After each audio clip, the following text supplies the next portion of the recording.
Welcome to the Curiosity Couch. Please like, subscribe and turn the bell on so you don't get murdered by a little old woman. Let me make this clear.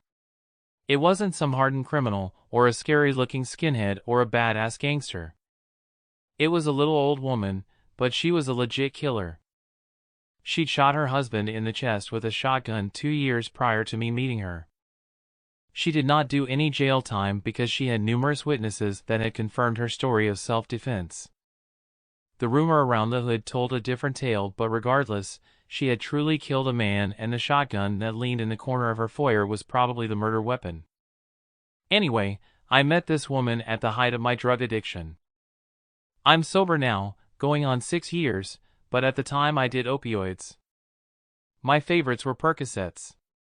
A fellow junkie happily informed me that we had a promising new plug who sold her 70-pill prescription each month, Miss Coco. I go to the address the very next day and realize this woman lived only a few streets down from my homegirl Selena. I stopped by her place first to say hi. When she asked me why I was in the neighborhood, I told her I was coming to see Miss Coco, and her expression changed. That's when I learned not only the story of the murder, but a bunch of other crazy stories about shit she'd done to people in the hood. Selena begged me to be careful. I'm like, whatever, it's an old woman. I ain't scared. I slide over to the address of this little shotgun house and knocked on the door. She was supposed to be expecting me. The door cracked barely open and I saw how short and old she was. All I could really see was a slice of her face and one of her bloodshot eyes. She asked my name, I told her, and she opened the door for me, motioning for me to enter. Right away I saw the gun leaned in the corner. She told me to follow her, and I finally got a real good look. She was so feeble-looking, not skinny, but short and hunched over, and walked with a cane. Her head was wrapped in a silk bonnet and she was wearing something like a muumuu. Diabetes had taken part of her left foot. We're in the living room now and she asked me to sit down. I chose the only empty spot on the couch. The entire house was cluttered, but not dirty.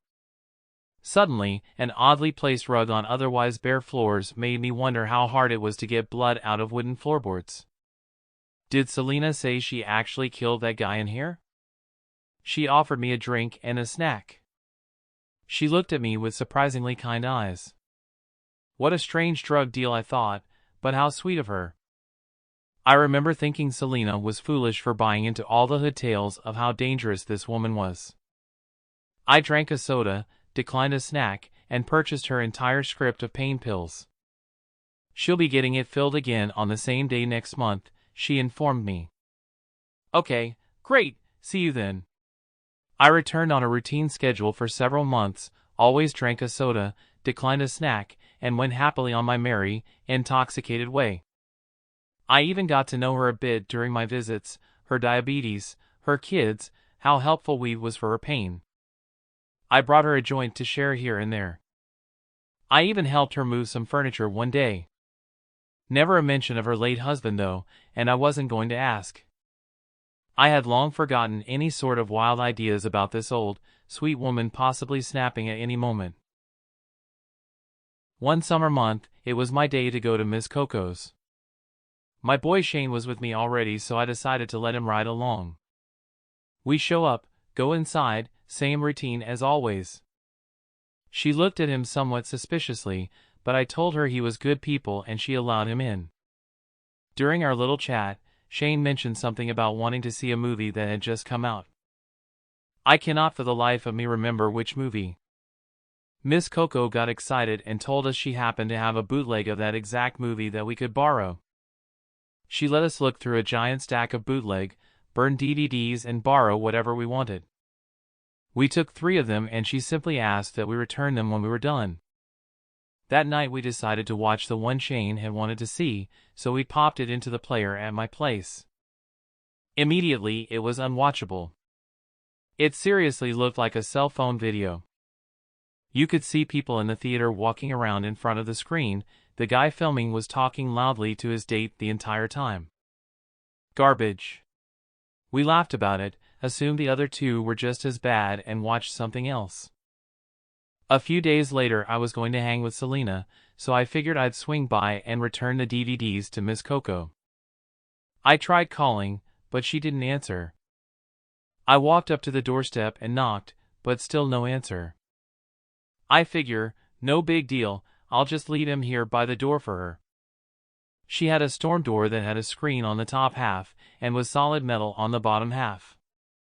I opened that door, propped the shitty DVDs up against her actual door, and then closed it. That way they couldn't be seen, and were protected from the weather as well. I go on to Selena's place and don't give it a second thought. Later that night I'm getting high with my friends and my phone starts ringing. I'm seriously faded, so I just decide to ignore it. I don't feel like talking. It rings again. And again. Finally my homie is like, "You gonna answer that?" So I pulled out my phone to check it.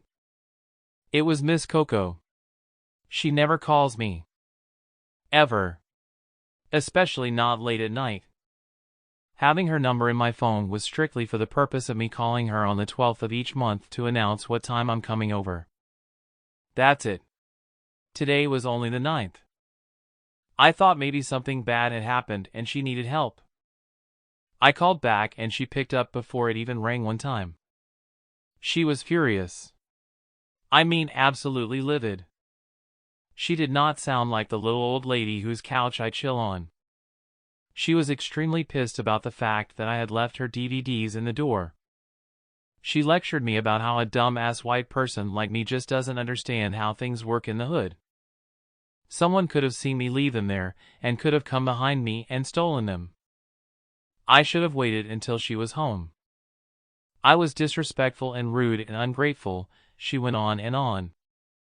I didn't have an attitude in my voice, and I did apologize, but I also mentioned that even though I appreciated the gesture, the movies were really pretty terrible and not worth anything. Abruptly, and very eerily, her tone changed. Suddenly she was sweet old Miss Coco again. She told me I was right and she was just a little on edge that night. She apologized for her reaction and told me I was good to her and didn't deserve that.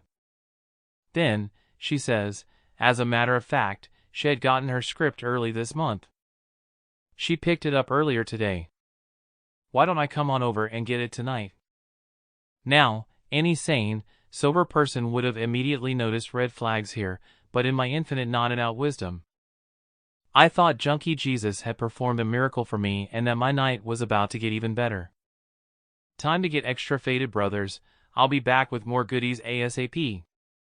I head off down the street to Coco's house. I'm still very, very high. I'm walking up to the house and I see that the DVDs are still there. Coco opens the door before I even get on the step and tells me to pick up the movies and bring them inside. Her voice was stern, which was unlike her, but she didn't sound crazy like she had on the phone. I bring them into the living room where I always go to sit, and something is just off. The hairs on the back of my neck stand up. I realize she's still behind me, in the foyer area. She starts telling me the same things she was saying on the phone, but calmly this time. My back is still to her. I don't say a word. I set the DVDs onto a side table and despite being extremely inebriated, finally realize that I'm definitely not here to pick up pills. A temporary sobriety of the survival instinct variety kicked in all at once. Everything just sort of clicked into such a clear, crisp vividness that I'll never forget. I knew she was standing exactly where the shotgun leans. I knew she was between me and the door. I knew that she wanted to kill me, and I knew that she already had a whole gang of local folk ready to corroborate whatever story she came up with. Every single detail that Selena had described to me the day she warned me about Miss Coco played through my mind in a matter of seconds. I ran. I burst out the back of the living room, knocking over that stack of fucking bullshit bootlegs as I scrambled past it.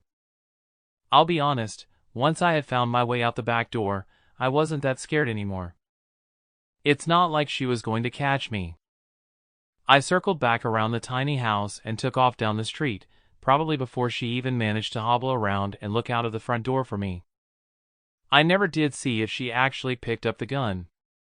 My back was to her, and I made the decision to run without even turning around, but I just knew. I felt it. It was a feeling I won't soon forget.